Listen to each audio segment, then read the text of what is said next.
Hello, friend. A gentle evening is here again. I am so glad you are here, in our fairy tale garden, ready for a new journey into the distant realm of memory. Do you remember last night's story? Together we closed our eyes, traveling back in time to the primordial age, when the universe was but a formless, chaotic void. It was from that place that the giant titans arose, and 3 cataclysmic wars carved the majestic and splendid form of Mount Olympus. Tonight, our journey will continue. Let the story lead the way, gently guiding us to the years of the gods' reign. We will watch in silence, to contemplate for ourselves. Does power truly go hand in hand with absolute happiness? Is that strength, which brings all things to their knees, a glorious destiny or an unbreakable curse? Now, relax your mind and let these gentle words carry you to sleep. Our story may now begin.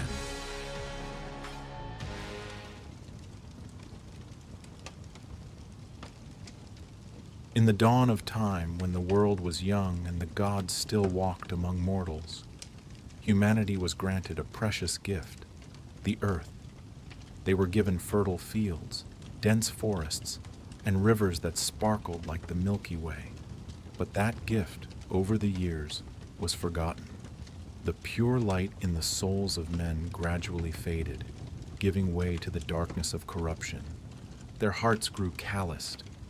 Arrogance sprouted like a toxic weed, strangling gratitude. They held their heads high not to admire the heavens, but to challenge the very gods who had created them. Their scornful laughter echoed through the valleys, replacing reverent prayers.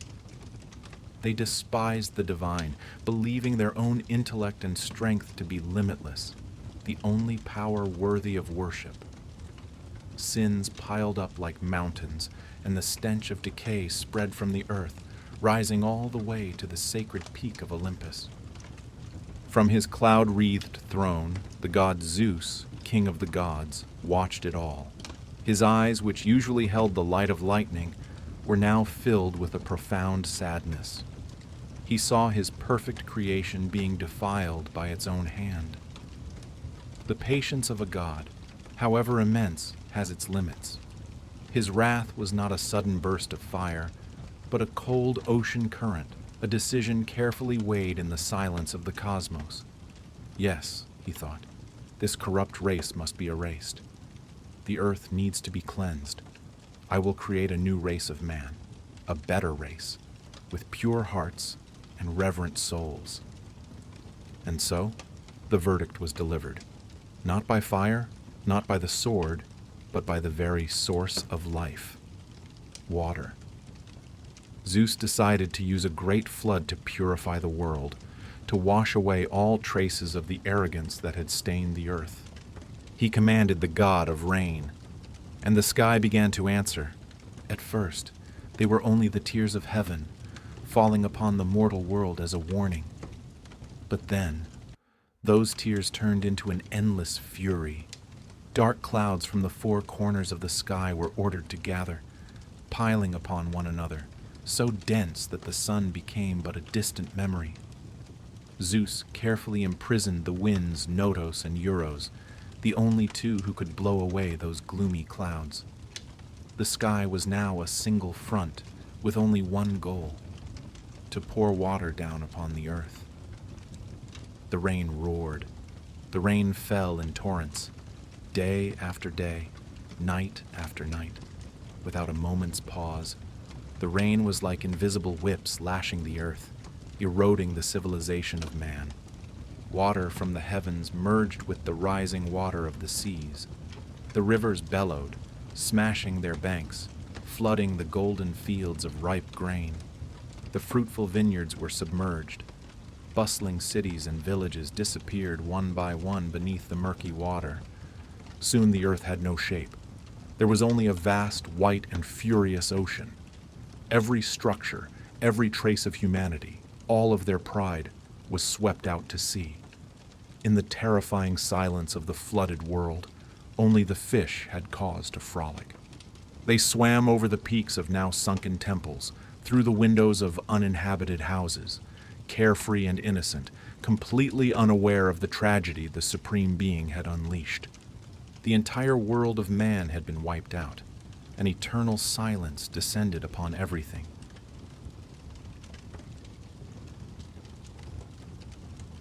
Amidst the destructive symphony of heaven and earth, when all human voices had fallen silent, one note of hope still resounded with resilience. For the kindness of the universe at times still finds a way to seep through the wrath of the gods. Humanity was not completely erased. Upon that endless sea, two lives still remained. They were Deucalion and Pyrrha. Deucalion was the son of the great Titan Prometheus, who had once stolen fire from the gods and given it to mankind. He carried within him his father's wisdom and foresight. Pyrrha, daughter of Prometheus and Pandora, the first woman, possessed the beauty of compassion and an unshakable faith. In a world drowning in scornful laughter and contempt, the couple's life in the land of Thessaly was a silent hymn to benevolence. They lived in harmony, revered the gods, and treated all creatures with kindness. It was this virtue that caught the eye of fate. Prometheus, though suffering eternal punishment for his love of humanity, still watched over his son. Somehow, Zeus's decree reached his ears, and he sent a warning, not with thunder, but with a whisper through dreams, an omen that only Deucalion's pure heart could comprehend, a warning of a rain that would cleanse the world, of a great flood that would submerge all. Believing his father's prophecy, Deucalion did not hesitate for a moment. He told Pyrrha, and together they began their work. Under a still blue sky, amidst the jeers of their neighbors, they built a giant wooden chest. Every plank was carved, every nail was hammered, not with the strength of muscle, but with the strength of faith. They were not building a ship to conquer the seas, but a cradle to preserve life. Inside, they filled it with food, seeds, and necessary supplies, preparing for a journey to an unknown destination. And then, that day came.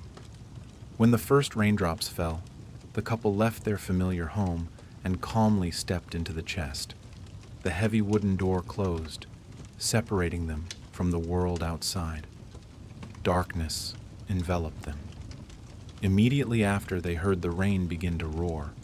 The chest trembled, then slowly lifted off the ground, floating on the churning, rising water. The voyage began. 9 days and 9 nights. It was a period that could not be measured by the sun or moon, but by the heartbeats in their chests. Outside was the chaos of the universe. They heard the waves roaring like monsters, the wind howling through the cracks, the sound of debris from the old world striking the sides of the chest. Their vessel was tossed up, slammed down, and spun about in the midst of Zeus's fury. In the thick darkness, they had only each other. They sat together, holding hands tightly, praying in silence, becoming the only point of stillness in the great storm. Until the 10th day. The violent motion suddenly slowed. The roar of the sea softened to a gentle lapping. And most importantly, the sound of the rain beating madly on the roof of the chest had stopped. A heavy silence, deeper than any sound they had ever known, enveloped everything. Then a creak was heard as the bottom of the chest touched something solid. They had arrived. The journey was over. But outside that heavy wooden door, what awaited them? A world reborn in purity? Or just a silent, watery grave?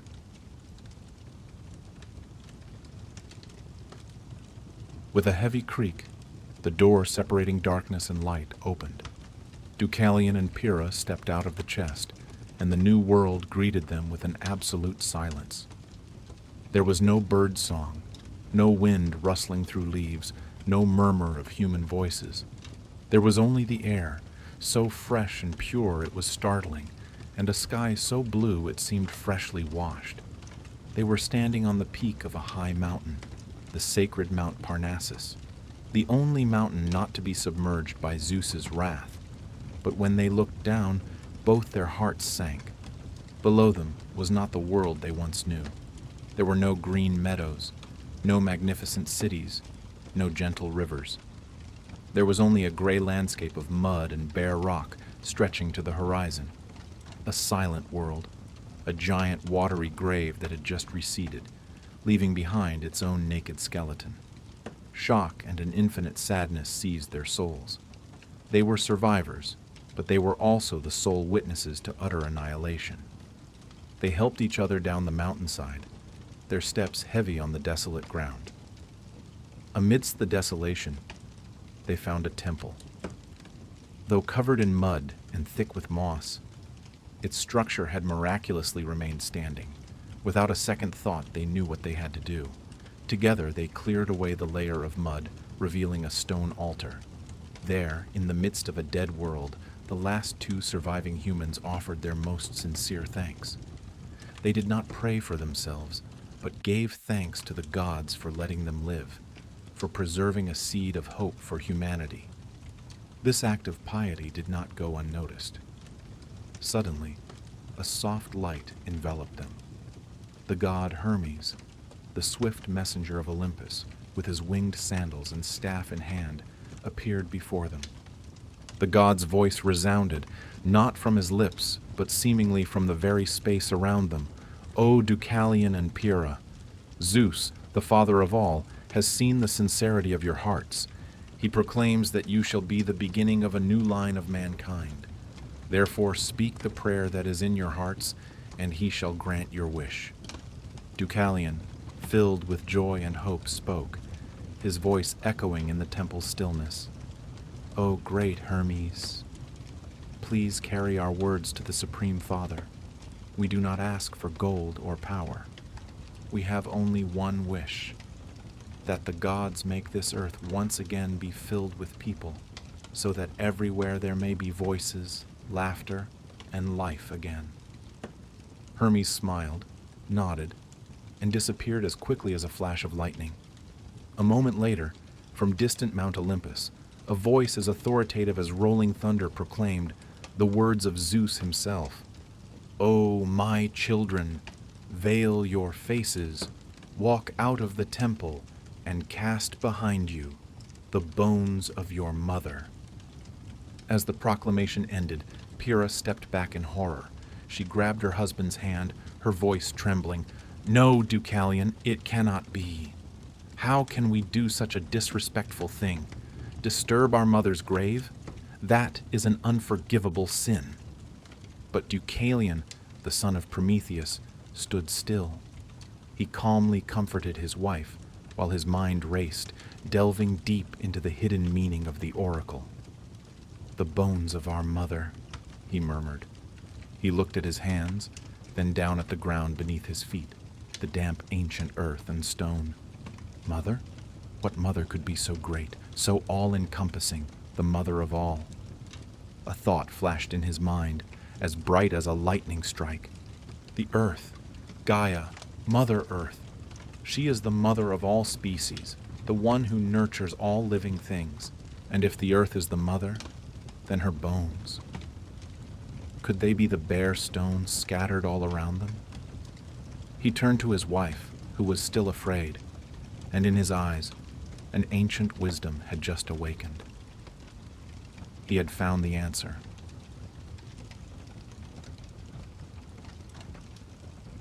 Deucalion looked deep into his wife's eyes, his voice calm and steady, dispelling her fear. Pyrrha, listen to me.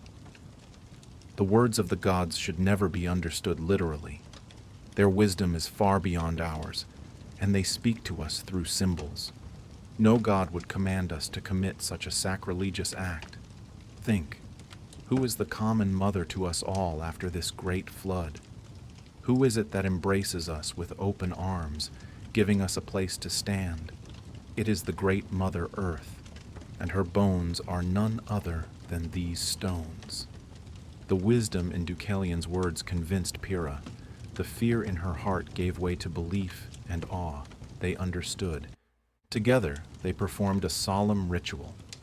They took a piece of cloth and veiled their faces, not out of fear, but out of profound reverence for the miracle they were about to witness. They did not dare to look directly upon the creation of the gods. Then, they turned their backs to the temple, bent down, their trembling hands touching the cold, lifeless stones. Deucalion picked up a stone and threw it over his shoulder behind him. Pyrrha did the same. And so they walked, and the stones were cast one by one behind them in absolute silence. And then the miracle happened. Where the stones thrown by Deucalion touched the ground, they did not retain their shape. The hardness of the mineral seemed to melt away. They began to soften, to swell, and to slowly transform. A human form gradually appeared, like a statue sculpted by an unseen hand. Mud became flesh, moss became hair. Soon, a strong man stood up from the earth. Where Pyrrha's stones fell, a similar marvel occurred. Each stone transformed into a woman with a rustic beauty and a powerful life force. Dozens, then hundreds of people thus emerged from the earth. They stood up, looked around in bewilderment, then took a deep breath, their lungs filling with the air of the new world. The earth, which had been silent and dead, now once again echoed with whispers. The first voices of an entirely new humanity. A lineage born from stone, a hardy, resilient race with an unbreakable bond to the Mother Earth who bore them. They were the children of stone, carrying within them the strength of mountains and the endurance of the land. And so, the earth was once again alive. These new people, with their sweat and labor, worked together. They sowed seeds, built houses, and restored the world from its ashes with a humility their ancestors had lost. Time passed. Deucalion and Pyrrha lived among them as revered father and mother. They had a son together and named him Helen. It was Helen who would later become the great patriarch of a proud people. He married the nymph Orseus and fathered 3 sons, Doros, Xuthos, and Aeolus. The sons of Xuthos were Ion and Achaos. From these 5 descendants, the 4 great tribes of the Greek people were formed: the Dorians, the Aeolians, the Ionians, and the Achaeans. And the land where they lived in memory of their patriarch came to be called Hellas, the land of Greece.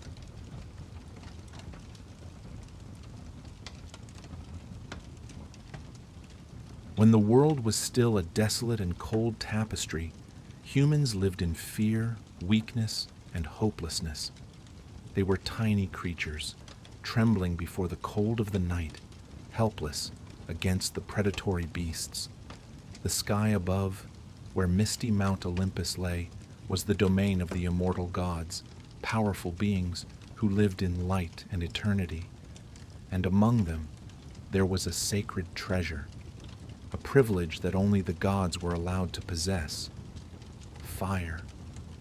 But there was one god, a titan named Prometheus, who looked down upon the mortal realm, and his heart grew heavy with compassion. In the eyes of humanity, he saw not only fear, but also potential, the spark of intellect, the desire for creation, waiting to be awakened. Prometheus believed that humans deserved more than a life shrouded in darkness. They deserved warmth, light, and most importantly, the tools to forge their own destiny. And so, with a bold decision that shook the entire divine realm, Prometheus did the unthinkable.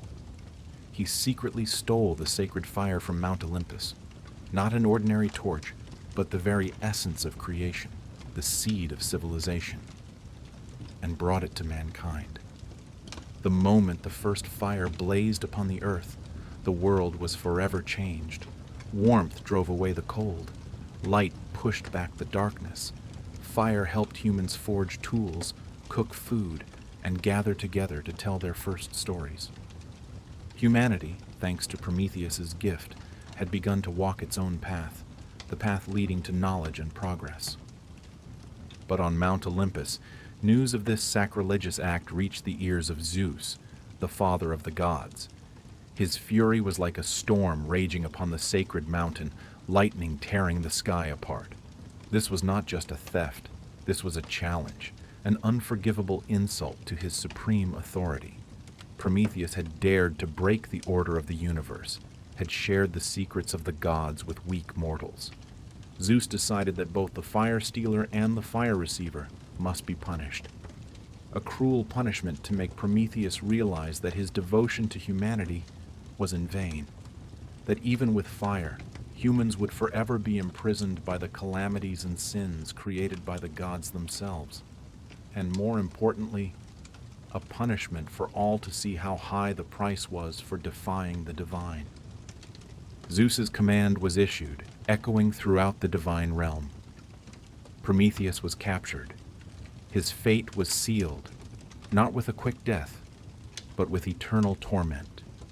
He was taken to the desolate Caucasus Mountains, at the very edge of the world. On a towering peak, stark against the sky, the smith god Hephaestus, with a heavy heart, was forced to obey Zeus's command. The sound of each hammer blow rang out, cold and merciless, driving iron spikes through the Titan's flesh, chaining him to the cold rock face. Suspended between heaven and earth, Prometheus began his endless days of torture. By day, the sun was a ball of fire scorching his skin. By night, the frost and snow were needles of ice piercing his marrow. But this physical pain was not the end. Every day, Zeus also sent a giant eagle, a creature of his wrath, to fly to him. Its sharp talons would dig deep into his flesh, and its hooked beak would tear open his abdomen to eat his liver raw. Zeus believed that this unending torture would break Prometheus's will, would force him to kneel and beg, would make him regret loving the human race. But Zeus was mistaken. The vicious bird would fly away as dusk fell, leaving a bleeding wound behind. But then, a miracle would occur. Under the cold moonlight, Prometheus's liver, immortal like himself, would slowly regenerate, growing back whole, without a trace, so that the next morning, as the first light of dawn appeared, the eagle would return again. How long would this terrible torment last? How long could Prometheus's iron will endure? Or, deep within his proud silence, did he hold a secret even more terrifying than Zeus's wrath? A secret that could determine the fate of the king on Mount Olympus himself?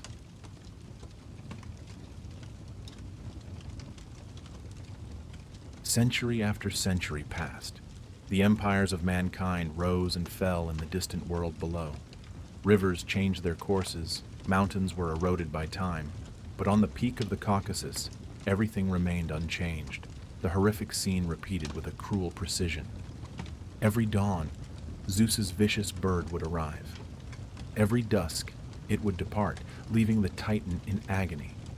And every night, under the cold starlight, the miracle of immortality would heal his body, preparing it for the next day of torment. From his throne on Mount Olympus, Zeus watched. He waited. He listened for a plea, a submissive groan, a sign that the will of his challenger had been broken.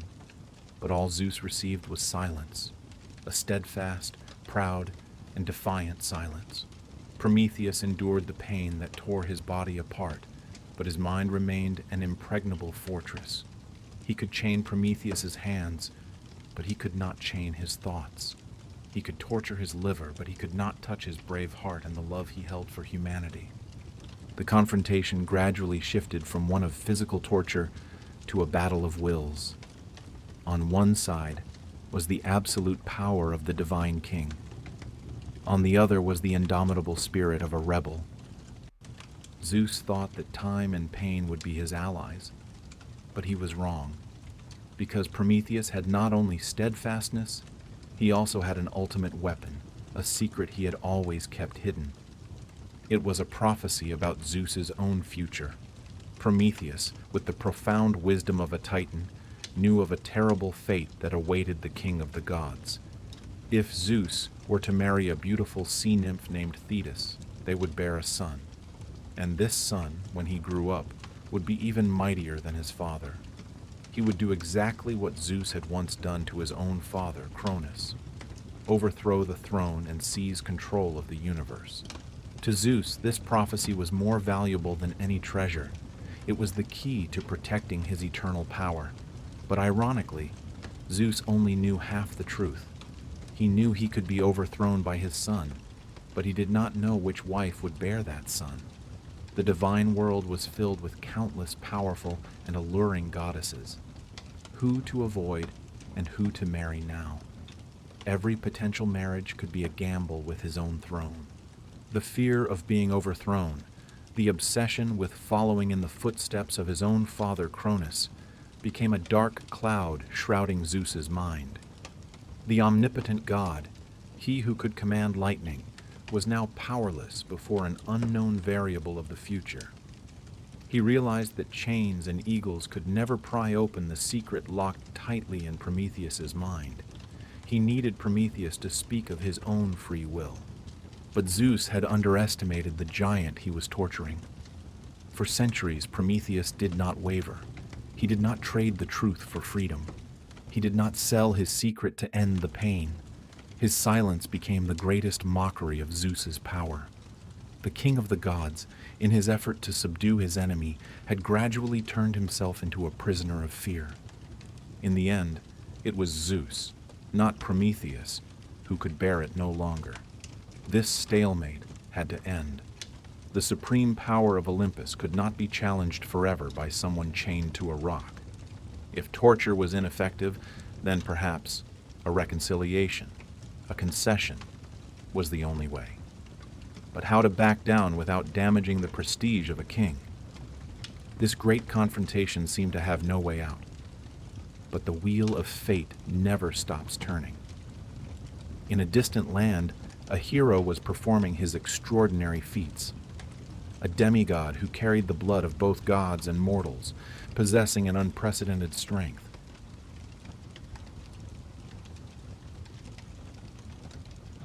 While the confrontation on Mount Caucasus had stretched across ages, down in the mortal world, the hero Heracles, son of Zeus himself, was on his journey to perform the 12 legendary labors. He had fought the most fearsome monsters, had traveled to lands where no mortal had ever set foot. And now, fate led him to the desolate mountain where the benevolent Titan was enduring his punishment. When Heracles climbed to the summit, he was stunned by the sight before him. A god chained to a rock, his body covered in wounds, and a giant vicious bird with its head buried in its victim's abdomen. The hero's compassion and indignation flared. He did not see a criminal, but a great sufferer. He did not see an enemy of Olympus, but a benefactor of mankind. At that exact moment, the eagle, sensing the presence of a stranger, raised its head, let out a piercing cry, and charged straight at Heracles, its talons extended and sharp.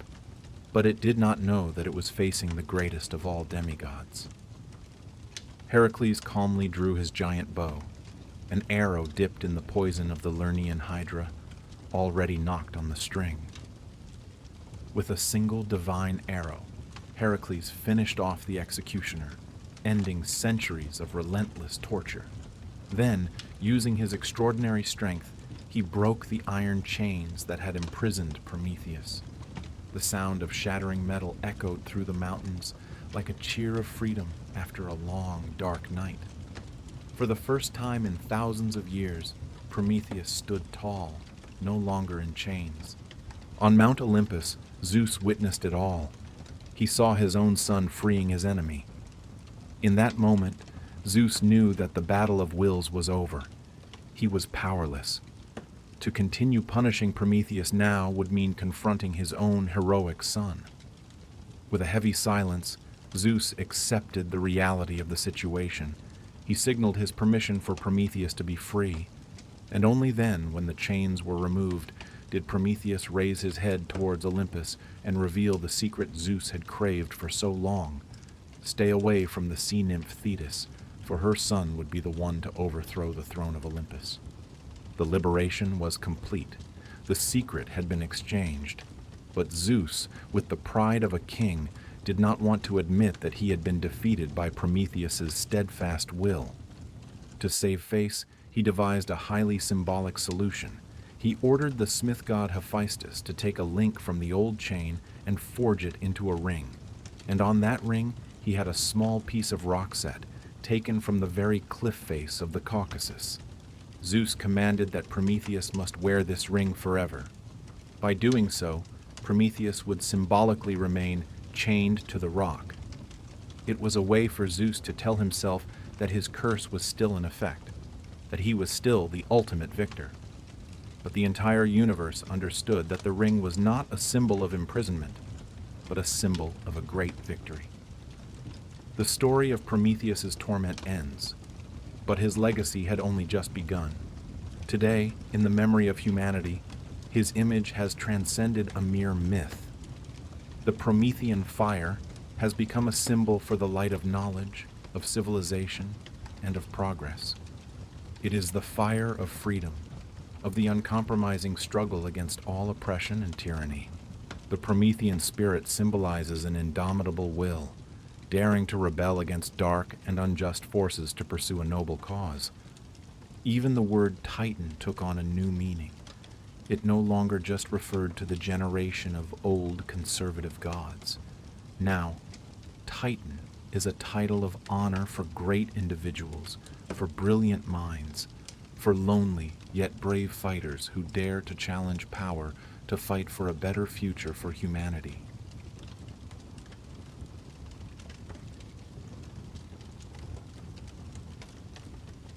In the depths of the sea, far beyond the sun's reach and the understanding of mortals, there exists a kingdom of silence and majesty. It is a palace crafted from shimmering coral and giant pearls, brighter than the full moon.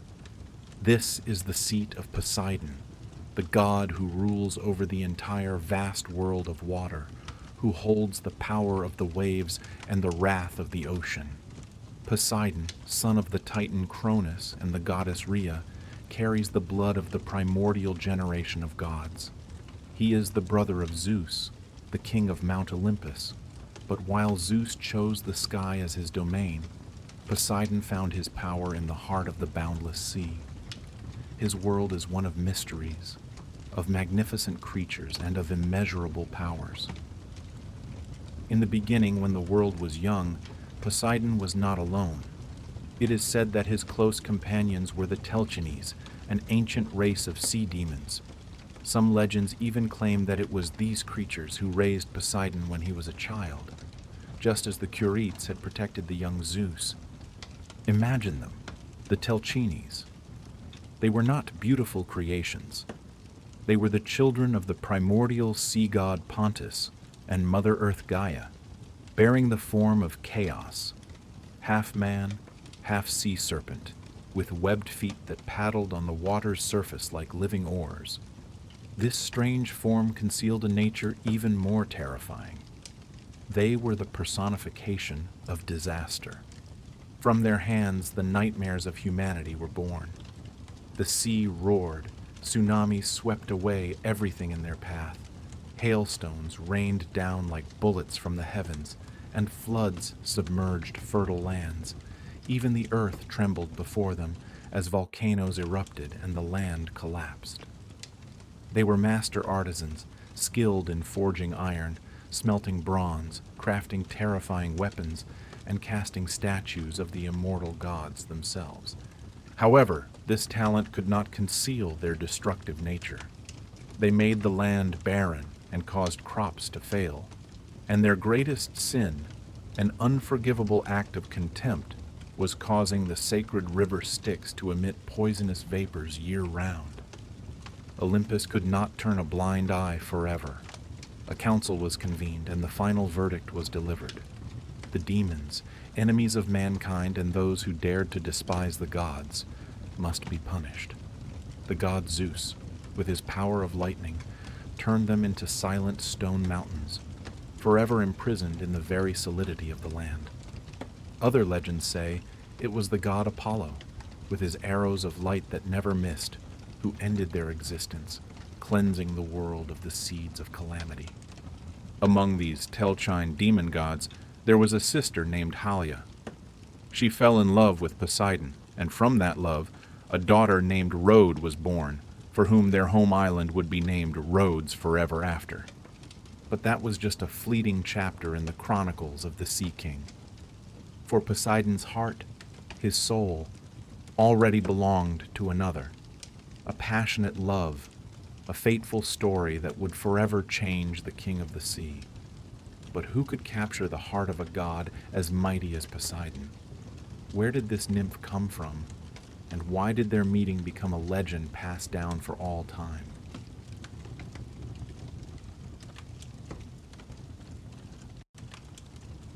Poseidon's fated wife did not come from a lineage of demon gods or the chaotic creations of the dawn of time. She came from a world of pure beauty and gentleness, a precious gem of the ocean itself. She was Amphitrite, one of the 50 daughters of the old sea god Nereus.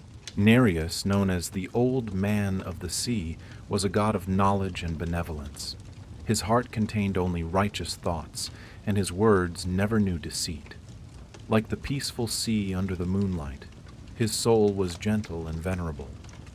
With an innate gift of prophecy, he was ready to guide anyone who sought him out, and with his endless ability to change form, he was the embodiment of the sea's infinite diversity. He took the goddess Doris as his wife, and they gave birth to the 50 Nereid nymphs, the spirits of the sea, who possessed a beauty that could overthrow nations. Among these exquisite sisters, Amphitrite stood out like the brightest star. Her beauty lay not only in her appearance, but also in her character, in the grace of her every movement. And so, on a beautiful day, when the Nereids gathered on the shore to play and sing, fate arranged for a meeting. They were unaware that, from a distance, a pair of powerful eyes was watching. It was Poseidon. The king of the sea was captivated by that divine scene, by the chorus of clear voices blending with the murmur of the waves. But then, his gaze stopped. Among the 50 angelic beauties, his heart fluttered for only one. It was Amphitrite. She was beautiful in a strange way, a beauty that stunned the powerful god, causing the waves in his heart to churn more fiercely than any storm he had ever created. Poseidon knew that he must have her. He tried to approach her, using the most earnest words to express his feelings, to confess a love at first sight that had just ignited. But Amphitrite, before the god's overwhelming and intense presence, was terrified. She refused and fled. She sensed that her refusal would not be the end, but only the beginning of a relentless pursuit. Therefore, she fled to the ends of the world, to the farthest reaches of the sea, hiding herself in the kingdom of the god Atlas, who was straining to hold up the entire sky. Poseidon fell into melancholy. The memory of the beautiful maiden made him restless and full of longing. He roamed on his divine chariot, scouring every corner of the ocean, from the darkest abyss to the most vibrant coral seas. Year after year, the search remained hopeless. The god who could shake the earth was now powerless before a hiding heart. But the sea has a soul, and it seemed to sympathize with its king's sorrow. A dolphin, the wise and benevolent creature of the ocean, witnessed everything. With a strange compassion, it swam to Poseidon and told him where Amphitrite was dwelling. Some say that the dolphin itself found her hiding place, used persuasive words, and brought her back to the god who was waiting wearily. Finally, in a remote cave in the far western sea, Poseidon found her. The chase was over. Amphitrite became Poseidon's wife, the queen of the ocean. To repay the creature that had connected his love, Poseidon bestowed an eternal honor. He placed the spirit of the dolphin species into the night sky, transforming it into a sparkling constellation to forever light the way for seafarers and to serve as a reminder of a love story woven together by the kindness and sympathy of the ocean. They returned together to the golden palace in the deep sea. A king and a queen, power and beauty, were finally united as one. Their new life began, but it would not be one of only peace.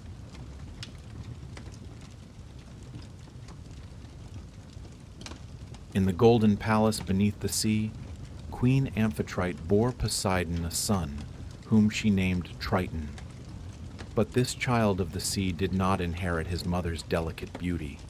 Instead, he was a creature who embodied his father's raw power and fearsome form, a hybrid of god and monster. Triton, alas, was a complete contrast to his mother. His upper body was that of a man, but from the waist down, he was a giant sea serpent, and astonishingly, it split into two coiling tails. Some legends describe Triton's form even more gruesomely. A human face, but with a mouth as wide as his gills, revealing sharp teeth like a wild boar's. His ears were replaced by two fish gills that were always pulsing. His skin was as rough as seashells and snail shells, and his hands and feet had the shape of sea turtles. Despite his fearsome appearance, Triton held an extremely important role.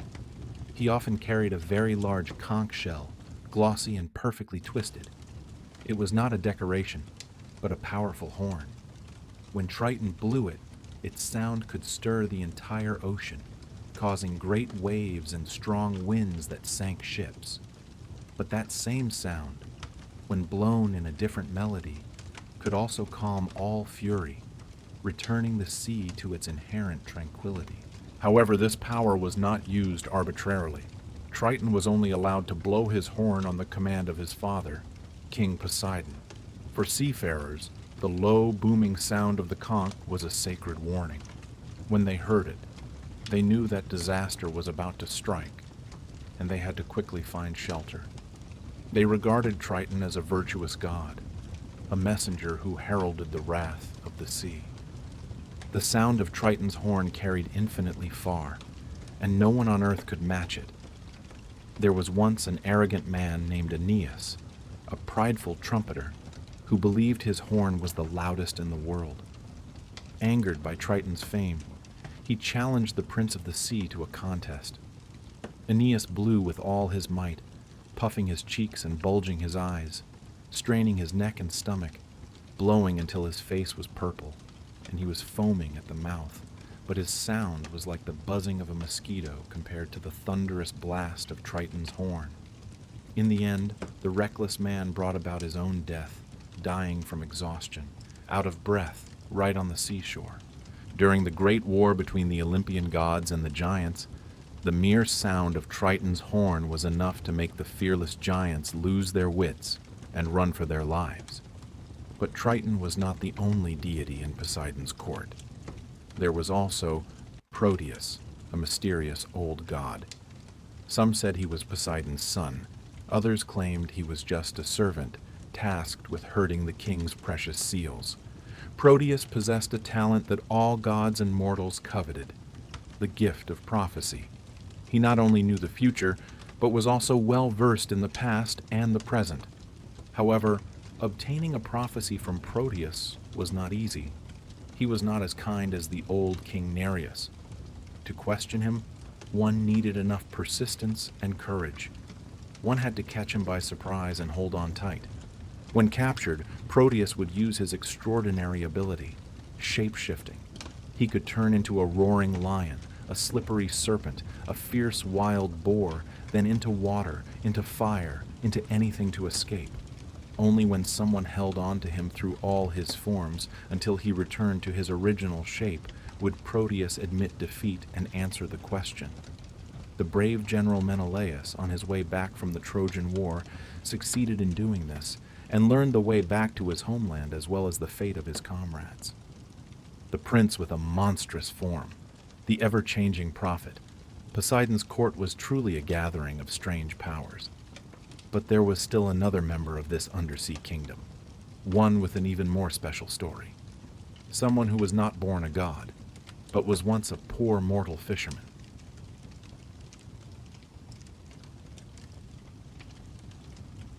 The story of the god who came from mortal stock begins with a poor fisherman named Glaucus from the land of Boeotia. His life had been tied only to his small boat and his nets, until one day, a miracle forever changed his fate. That day, Glaucus pulled in a net full of fish. He joyfully emptied them onto a lush green meadow by the shore. But a strange thing happened. The fish, which seemed to be dead, suddenly began to thrash violently upon touching the grass, and then all of them simultaneously leaped back into the sea. Stunned by this strange event, Glaucus curiously picked a few blades of the grass and tasted them. He had no idea that this was a magical herb planted by the Titan Cronus himself in ancient times. In an instant, a profound change took place in Glaucus's body and mind. He suddenly felt the sea become unusually beautiful, as familiar as his own home. A burning desire urged him to dive into the blue water, to explore the deep world he had never known. Without hesitation, he threw himself into the sea. But instead of sinking, he was welcomed by the gods of the sea, the god Oceanus, the goddess Tethys, and the Nereids used their power to purge the short-lived mortal part of Glaucus. He was granted immortality.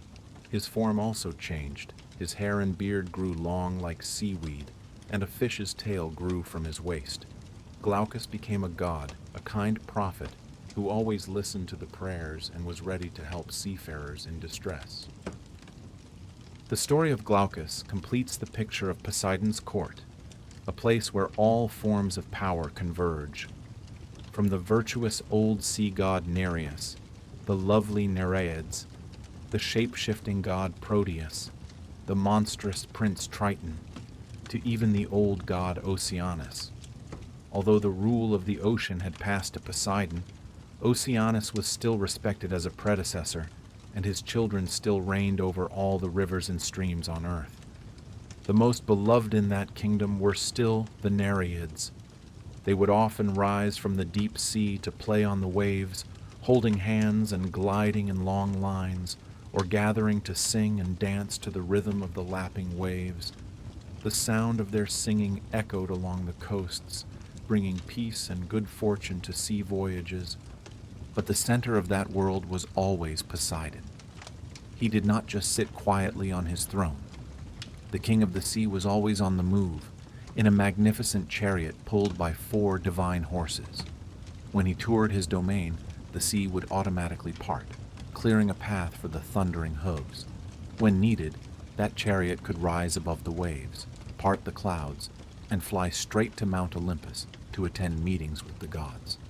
In his hand, Poseidon always held an ultimate weapon, the trident, a masterpiece forged by the smith god Hephaestus himself. This was the symbol of his absolute power, a power that could create or destroy. With just a flick of his wrist, turning the tines of the trident down, the sea would immediately rise. The waves would swell, roar, and boil furiously. Storms would howl, slamming waves as high as mountains against the shore, shaking the very earth. People called him the Earth Shaker, because his wrath could move the very foundations of the world. However, with just a gentle gesture, holding the trident horizontally or turning it up to the sky, all fury would vanish. The sea would return to its gentle, lovely state. The Nereids would resume their dance, and schools of dolphins would once again frolic around the god's chariot. The name Poseidon, in ancient Greek, carries a profound meaning: husband of the earth. This title hints at an origin older than his role as king of the sea, of a god of the land, of fertility, and of earthquakes. He is not only the king of the ocean, but also the embodiment of the primal power that lies deep within the earth, a power that both protects and nurtures, and that can also rise up in wrath to reshape the world. And so, under his rule, the vast ocean forever breathes its own steady rhythm, both gentle and latent with unparalleled might.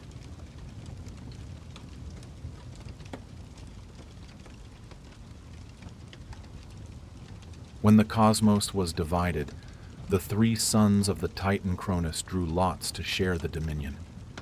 The radiant sky belonged to Zeus, the vast, endless ocean belonged to Poseidon, and the eldest brother Hades received his fated lot, the world deep within the earth, the kingdom of the spirits.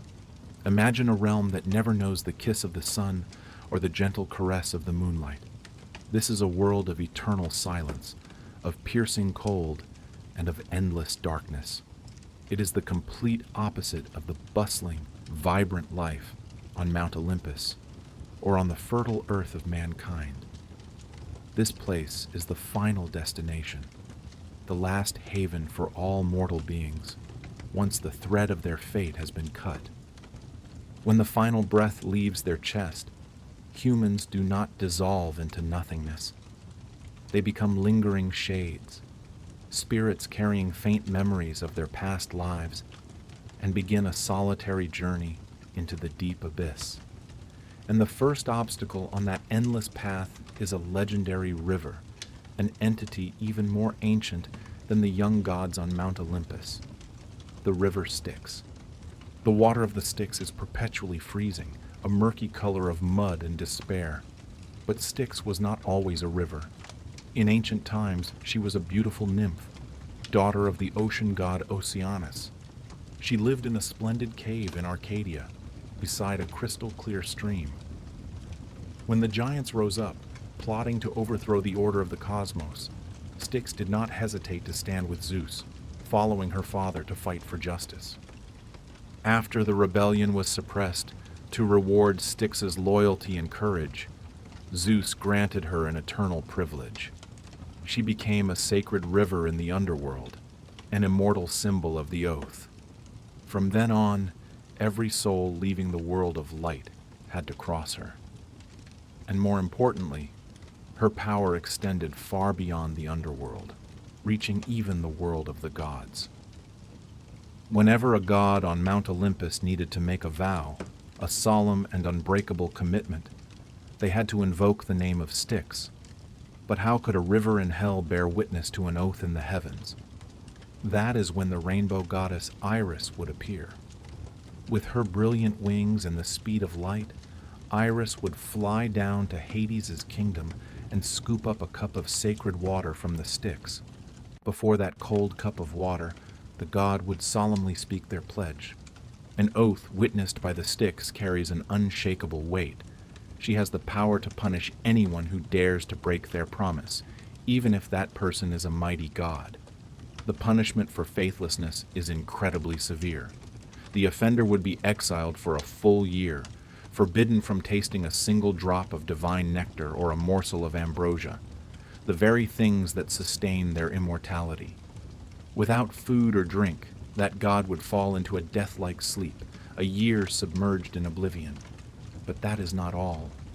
After awakening, the offender must endure another 9 years of shame, banned from all councils of the gods, cast out of Olympian society. The journey of the spirits has only just begun with the River of Oaths. The path to the heart of Hades' kingdom is still long and fraught with obstacles.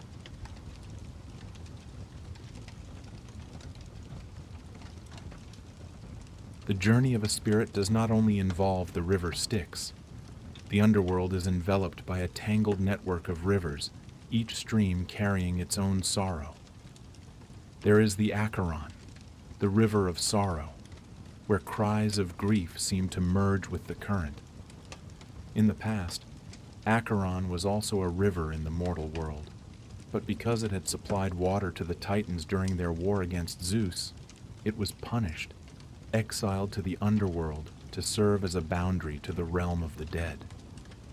Then there is the Cocytus, the river of wailing, the fiery Pyriphlegethon, churning with fire instead of water, and finally, the Lethe, the river of forgetfulness.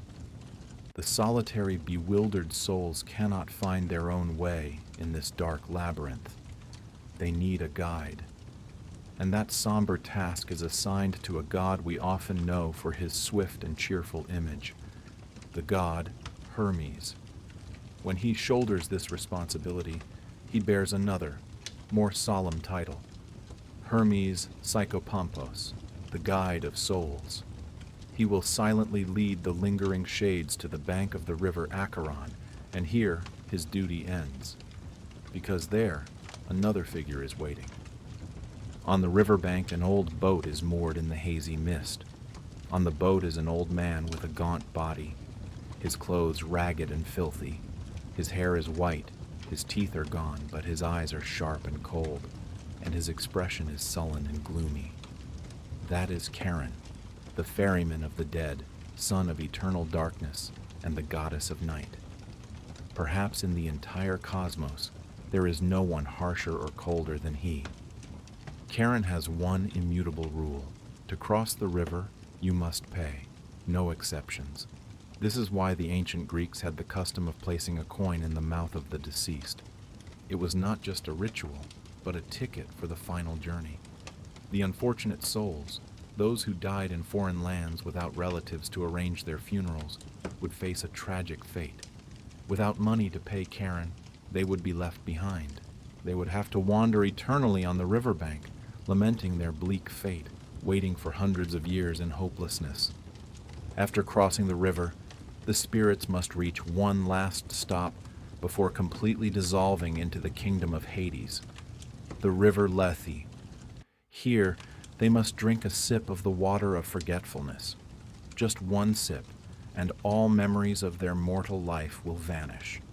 All joy, all pain, the faces of loved ones, the laughter of children, ambitions, regrets, all will be erased. The soul is now just an empty shade, ready for an eternal existence in silence. And when Charon's ferry reaches the other side, the gate of the underworld appears. Guarding this gate is a creature whose image has sown terror for millennia: the three-headed dog, Cerberus. He is a giant, ferocious monster. Around his neck is not a collar, but a tangle of venomous snakes, always rearing their heads and flicking their tongues. His three muzzles with sharp fangs, dripping with deadly venom, are always growling, ready to tear apart any who approach. Cerberus has a dual mission. He readily allows spirits to enter, but becomes utterly savage if anyone, god or mortal, attempts to leave from within. The gate of Hades is a one-way street. However, in history, there have been extraordinary heroes who found a way past it. The beautiful Psyche used a honey cake to soothe him. The talented Orpheus used the melodious sound of his lyre to lull him to sleep. And the great hero Heracles, with his unparalleled strength, used not cunning but force, grabbing the monster by the neck, subduing him, and dragging him all the way to the mortal world. It was for letting Heracles, a living mortal, cross the river without asking for the fare that the old man Charon was punished, suspended from his ferrying duties for a full year. A testament that even in the darkest of places, the kingdom of Hades has incredibly strict laws. And once they have passed the ferryman and the gatekeeper, the spirits finally step into the heart of the underworld.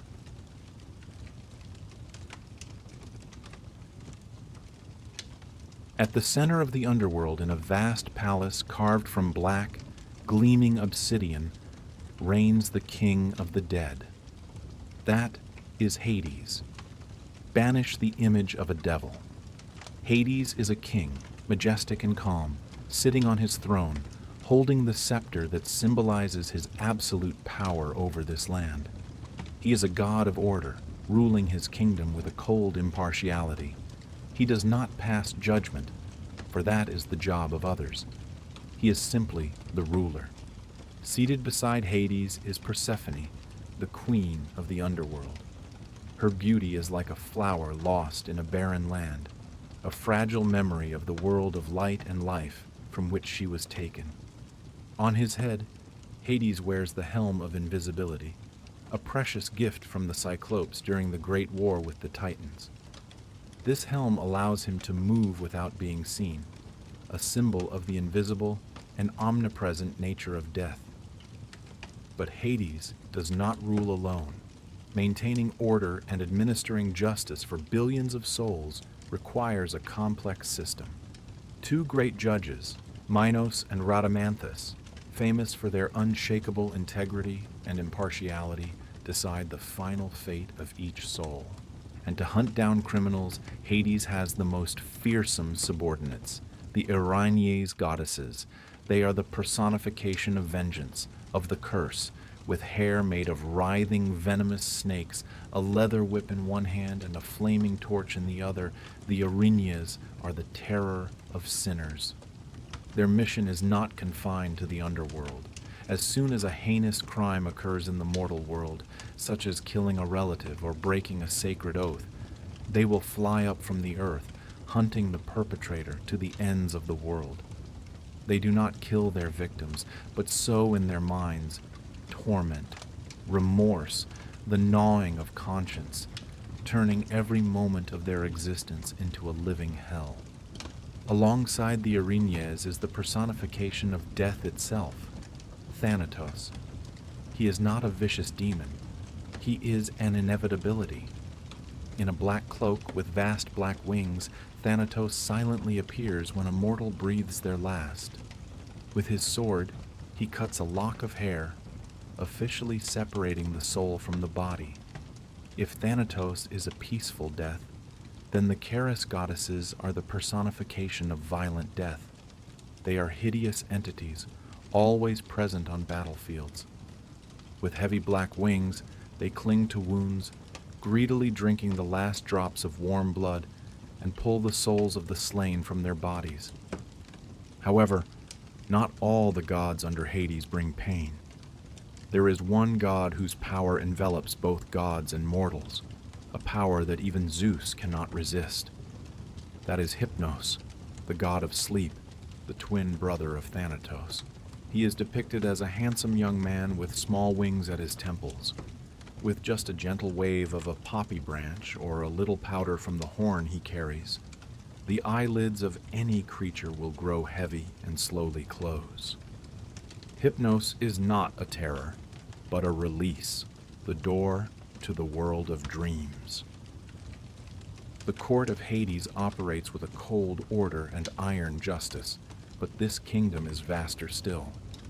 In the deepest, darkest corners, where the law cannot reach, there are more ancient powers, primordial horrors that even the gods are wary of.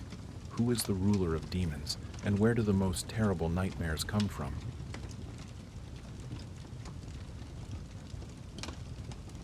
The answer to that question lies not in the orderly court of Hades, but in the dark fringes at the desolate crossroads of the underworld. Here reigns a goddess whose power comes from darkness itself, Hecate, daughter of the Titans. Hecate is a primordial force, ruling over demons, monsters, dark magic, and the most terrible nightmares. She is the goddess of crossroads, of choices, and of uncertainty. It is said that on cold, moonlit nights, Hecate often wanders the mortal world, passing through graveyards and cemeteries. Following her is a gruesome retinue, lingering ghosts and a pack of hellhounds, whose howls can make the blood run cold. She spreads terror with ghoulish prophecies and dreadful curses. Mortals both revered and feared her, often erecting her statues at crossroads and sacrificing black dogs to beg for her protection. But interestingly, Hecate was not always a fearsome goddess. In more ancient beliefs, she was a benevolent deity, bringing prosperity to fishermen, hunters, and herdsmen. She cared for mothers in childbirth and educated young children. Her power influenced victory and defeat on the battlefield and the success of sea voyages. Perhaps the later terrifying image of Hecate is a reflection of humanity's fear of what they cannot understand: magic, darkness, and the power of the night. From Hecate's dark power, even more horrifying creatures were born. One of them was Empusa, a specter with one leg of bronze or the leg of a donkey. It had a boundless talent for shape-shifting to frighten women and children, but its favorite targets were men traveling alone.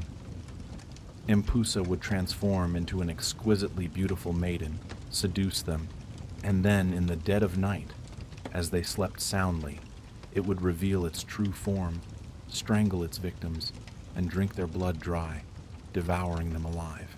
But perhaps most tragic and terrifying of all is the story of Lamia. In the past, Lamia was a beautiful queen, loved by Zeus himself. They had many children together. But the jealousy of the goddess Hera turned their love story into a bloody tragedy. Hera acted cruelly, slaughtering all of Lamia's children. The immense pain of losing her children drove Lamia mad, turning her into a she-demon who kidnapped, drank the blood of, and devoured children to avenge her own pain. As if that were not enough, Hera also punished Lamia by robbing her of sleep forever, forcing her to eternally see the images of her dead children. The kingdom of Hades, through these stories, appears not just as a place for the dead, but as a complex world, reflecting deeper concepts. The ancients called the gods associated with the earth, the world below, and fertility chthonic gods. This is an older, cruder, and more primitive layer of mythology, born from a time when humans were completely dependent on and fearful of nature. Hades, under another name, Pluton, meaning the distributor of wealth, is also a chthonic god, because all wealth, from precious metals to bountiful harvests, originates from deep within the earth, from his very kingdom. And thus, the story of the underworld is not just a myth about death. It is a mirror reflecting the fears, the mysteries, and also the latent richness of our own world. A world hidden deep, eternal and silent, forever waiting.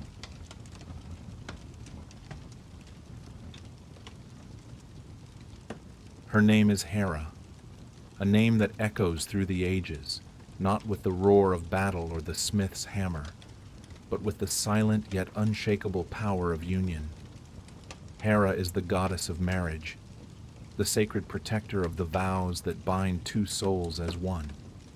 She is the keeper of the family hearth, ensuring that its warmth will never fade, that successive generations will be born, grow up, and inherit the legacy of their ancestors, creating an eternal flow of life. In the world of the ancient Greeks, when a child cried out at birth, it was Hera's name that was whispered in prayers. She was the one who watched over mothers during childbirth, who protected the tiny beings who had just opened their eyes to the sunlight, so that the mother could be whole and the child could be sound. Families came to her, not to ask for gold or power, but for a blessing far more precious: warmth, harmony, and a home filled with the laughter of children and grandchildren. But where does this supreme power come from? Hera is the beloved daughter of two giant titans, Cronus, the ruler of time, and Rhea, the goddess of fertility. She is the sister of Zeus, the god of lightning who would later become the king of Mount Olympus. Her fate, from the very beginning, was shrouded in the darkness of prophecy and tyranny. She, along with her siblings, was swallowed into the stomach of her own father, Cronus, a dark, living prison. But destiny cannot be imprisoned. When Zeus, the rescued younger brother, returned and forced Cronus to release his children, Hera was reborn. Her mother, the goddess Rhea, had secretly taken her to the ends of the world, entrusting her to the care of two ancient and benevolent gods, the ocean god Oceanus and the sea goddess Tethys. Here, amidst the eternal currents and the peace of the deep sea, Hera grew up, far from the intrigues and power struggles of the Olympian world.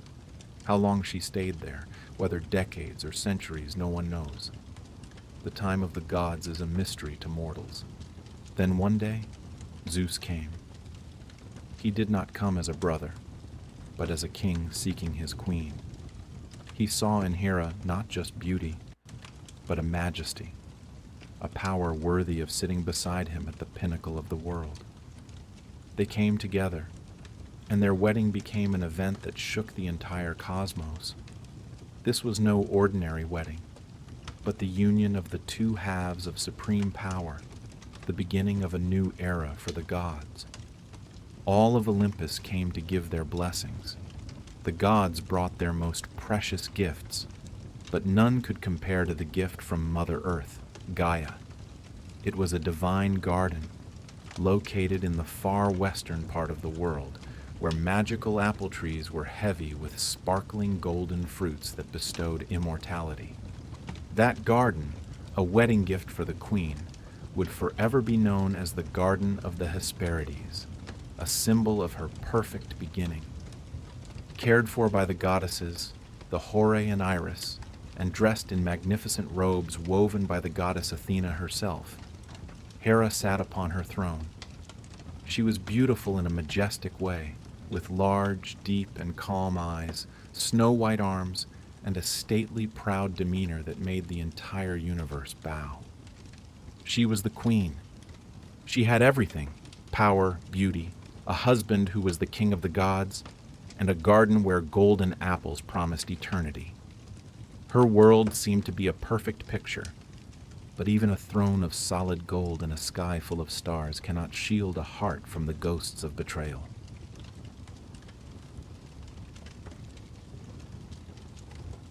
Her beauty was a legend, and legends are always magnets that attract both admiration and sick greed. From the world of the giants, the colossal beings born from the blood of Uranus, one named Porphyrion became infatuated with Hera's beauty. During the cataclysmic war between the giants and the Olympian gods, Porphyrion did not fight for power alone. He had another goal, an arrogant and dark one. He roared to his horde, ordering them to stack mountains upon one another, creating a giant ladder leading straight to the heavens. His purpose, to climb to the peak of Olympus, not to overthrow Zeus, but to abduct Hera, to turn the queen of the gods into his own prize. But that blasphemy did not escape the eyes of the god Zeus. Just as Porphyrion was about to set foot in the celestial realm, a dazzling bolt of lightning struck down, followed by a poison-tipped arrow from the hero Heracles. The giant fell, his insane plan reduced to dust. Hera's honor was protected. However, if the threat from a monster is predictable, the malice from a mortal heart is far more subtle and terrifying. The story of Ixion, king of the Lapiths, is an eternal warning about the line between gratitude and arrogance. Ixion was a man of bad faith. He married Dia, the daughter of King Dioneus, and promised to give his father-in-law lavish wedding gifts. But after getting his beautiful wife, Ixion went back on his word. Not only that, when his father-in-law came to claim the gifts, he set a cruel trap, pushing him into a pit of burning coals, killing the very man he was supposed to respect. This crime was an indelible stain, both a broken promise and the murder of a relative. No priest on earth dared to perform a purification ceremony for him. Shunned by all of society, Ixion had only one last hope: to beg for forgiveness from the supreme god himself, Zeus. And a miracle happened. Perhaps because he saw tears of remorse, perhaps in a rare moment of pity, the god Zeus was moved. He did not just forgive Ixion.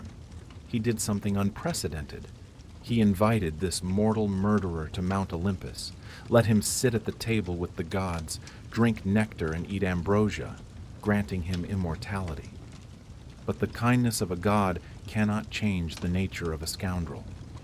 Living in the heavens, in the presence of Queen Hera, instead of being grateful, Ixion allowed base desires to sprout. He began to plot something even more heinous than his old crime: to seduce and possess the wife of the very god who had saved him. Zeus knew everything, but his punishment this time was not a hot-tempered lightning bolt. It was a trap woven from contempt. The god quietly took a soft cloud from the sky and used his power to shape it into a figure, a perfect replica of Hera, from her gait and her gaze to her voice. This cloud entity was named Nephili. Ixion, in his lustful delirium, was completely unaware. He lay with the cloud Nephili, gloating in the belief that he had conquered the queen of the gods. From that sinful and illusory union, a new race was born. Creatures that were half man, half horse, called centaurs, an eternal testament to Ixion's beastly nature. Once the sin had taken form, the punishment descended. Zeus handed Ixion over to the god Hermes. The arrogant mortal was bound to a giant wheel of fire, not with ropes, but with writhing living snakes. That wheel was thrown into the abyss of Tartarus, the deepest and darkest part of the underworld. There, it would spin forever in the eternal flames, carrying Ixion's tormented screams, a lesson etched in bone for anyone who dared to insult the queen. Zeus had used lightning and cunning to protect the queen's honor from outsiders. But what would happen when the traitor was not a giant or a mortal king, but the king of the gods himself? How would the goddess of marriage face the greatest betrayal, coming from the very one with whom she had exchanged vows?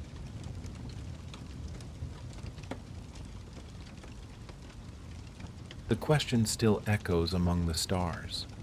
What will the goddess of marriage do when her own marriage is stained by betrayal? The answer does not lie in silent tears. It lies in a sacred fury, a storm powerful enough to shake Mount Olympus itself. Ironically, Hera, the protector of fidelity, had to live the life of a wife to a god whose secret love affairs were too numerous to count. Her heart, time and again, had to endure madness and boiling rage. Her pain turned into a corrosive acid, a fire of jealousy that never went out. But she could not unleash that anger on Zeus. He was the king, the supreme being, the embodiment of absolute power. To punish Zeus would be like fighting the sky itself. So, Hera found another way. The fire of her wrath, unable to burn the source, was redirected, becoming a calamity that fell upon her husband's lovers and illegitimate children. She was the ghost that haunted their lives. She turned the beautiful Io into a heifer, pursued across the world by a giant gadfly. She inflicted madness upon Dionysus, causing the future god of wine to wander aimlessly. Hera's jealousy was not a fleeting emotion. It was a force, a curse that could last for generations, a reminder that no one could scorn the queen of the gods without paying a price. But every endurance has its limit. There was a time when the resentment reached its peak, and Hera decided to do the unthinkable, to overthrow her own husband. She was not alone. She had secretly allied with two other powerful gods who were also tired of Zeus's tyrannical rule, the sea god Poseidon and the goddess of wisdom Athena. Their plan was audacious. They would ambush Zeus, use unbreakable chains to bind him, and strip the lightning king of his power. The plot almost succeeded. But on Olympus, even the walls have ears. The sea goddess Thetis learned of the plan. To protect Zeus, she acted in a flash, summoning from the abyss an ancient and terrifying ally, the 100-handed demon god of the Hecatoncheires, by the name of Briareus. This giant creature strode majestically and sat down beside Zeus's throne, a silent bodyguard with 100 muscular arms. Its presence alone was enough to make the conspirators hesitate. Hera's plan fell apart. And then, Zeus's retaliation descended. It was not a scolding or an argument. It was a cold, cruel, and humiliating punishment, displayed for all the gods to see. Zeus used a chain made of solid gold, bound his wife tightly, and hung her suspended between the sky and the earth. It was a savage and heartbreaking sight. Hera's long hair was tied to an iron hook fixed firmly to a cloud.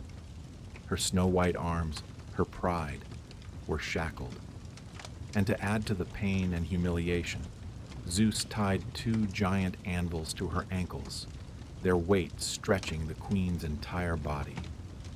The other gods on Mount Olympus all saw it. They pitied their queen, but no one dared to intervene. Zeus's wrath at that moment was more terrifying than the abyss of Tartarus. Hera was left alone, suspended in the universe, a symbol of Zeus's absolute power and the price of resistance. To be fair, Hera was hardly a gentle goddess herself.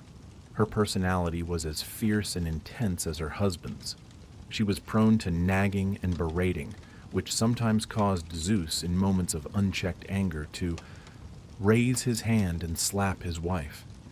Their marriage was a battlefield where love and hate, power and humiliation were inextricably intertwined. Later on, whenever Hera began to get angry, Zeus would only need to mention the memory of the golden chains, or their own son Hephaestus would remind his mother of the time he was thrown from Olympus by his father. The horror of that past was enough to calm Hera's fire, and a temporary peace would be restored to the throne.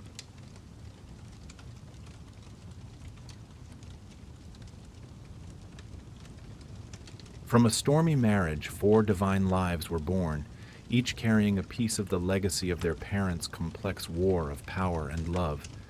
They were the children of Zeus and Hera. First was Ares, the god of war. Perhaps it is not surprising that a union full of conflict would give birth to the embodiment of conflict itself. Ares embodied the belligerence, brutality, and bloodlust of meaningless battles. He was the roar of battle, the chaos of swords, a god that even his own father Zeus was not fond of. Next was Hephaestus, the god of fire and the forge. If Ares was a symbol of destruction, then Hephaestus was the son of mending, though he himself was not whole. Thrown from Mount Olympus by his own mother because of his ugliness, Hephaestus became the lame god, but his hands possessed extraordinary skill. In his forges beneath the earth, he was the creator of the greatest weapons and masterpieces for the gods, a testament that true beauty and strength are sometimes forged from pain and rejection. In contrast to their 2 brothers, Hera's 2 daughters possessed gentler qualities. There was Hebe, the goddess of eternal youth. At the banquets on Mount Olympus, it was she who served nectar and ambrosia to the gods, an image of purity and unfading beauty. Finally, there was Eileithyia, the goddess of childbirth. She was an extension of her mother's arm, often accompanying Hera down to the mortal world to help women in labor. The ancients imagined her as a maiden in a modest cloak, holding a flaming torch high, a symbol of a new life just born, a new existence beginning in the light. But Hera's legacy does not lie only with her children. She herself was an independent power, a force of nature no less than Zeus. When she wished, she too could gather dark clouds, create storms and lightning. She sat on a throne of solid gold beside her husband, holding a scepter of authority, her head crowned as a queen. A thin silk veil, a symbol of marriage, often covered her hair, a reminder of the role she had chosen, no matter how much bitterness it brought. In her hand, she sometimes held a pomegranate, with its hundreds of small seeds inside, symbolizing fertility and a large, bustling family. And at her feet, her most sacred animal always fanned its magnificent plumage. That was the peacock. Legend has it that the hundreds of shimmering eyes on a peacock's tail are the very eyes of the 100-eyed giant Argus, placed there by Hera to commemorate the faithful servant who died while guarding for her. When Hera wished to travel, a magnificent chariot made entirely of red bronze and gleaming gold would appear, pulled by 2 immortal divine horses. That chariot took her all over the world, not just to intervene in the affairs of mortals, but also to watch over every step of her philandering husband. So it is, the story of Hera is an epic of contradiction. She is the protector of marriage, yet she endured the most tragic of marriages. She is the symbol of fidelity, but also the embodiment of destructive jealousy. She is the mother of the gods, the queen of the universe, an eternal symbol of power, resilience, and also the profound pain that not even a god can escape. She is the vow given on a wedding day, but also the scream of betrayal. She is the warmth of the family hearth, but also the storm of wrath. And in the silence of the night, if you listen very carefully, perhaps you will feel her presence, the eternal queen of Olympus, the keeper of the sacred flame, forever reigning on the throne of legend.